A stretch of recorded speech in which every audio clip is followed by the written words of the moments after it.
ficou bravo, Oscar, às vezes com algum torcedor, cara da Muitas rua? vezes. O cara me xingava, eu xingava ele de volta.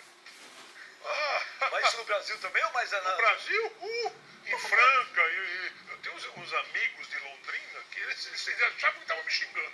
Falei, xinga aí que você vai ver o que é bom. Mas você devolvia isso na quadra? Na quadra. Ou também no... Não, bate boca mesmo. Eu sou muito esquentado, rapaz. Às vezes que eu sou calminho assim. Mas com o tempo você acalmou ou não? Não. Só piorei. É mesmo, Oscar? Mas, por exemplo, no trânsito você não briga essas coisas? Porra, você não precisa me ver dentro do carro com os vidros fechados, xingo todo mundo. É um combate, você vai no trânsito pra matar ou morrer. Você tá louco, Oscar? Parece aquele filme Um Dia de Cão. É tá isso louco. mesmo, mas é exatamente isso. Mas Um Dia de Fúria, não, Um Dia de Cão do Alpatino.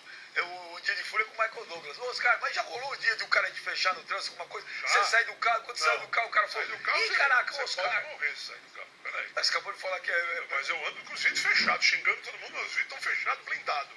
Quem tem dinheiro pra blindar carro, blinde, hein?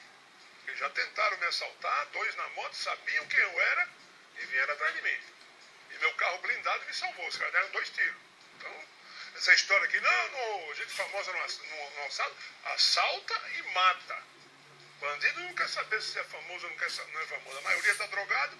Então eu ando de blindado lá dentro, eu xingo todo mundo. Ai, se abrir a janela, isso tá bom? É só tamanho, né?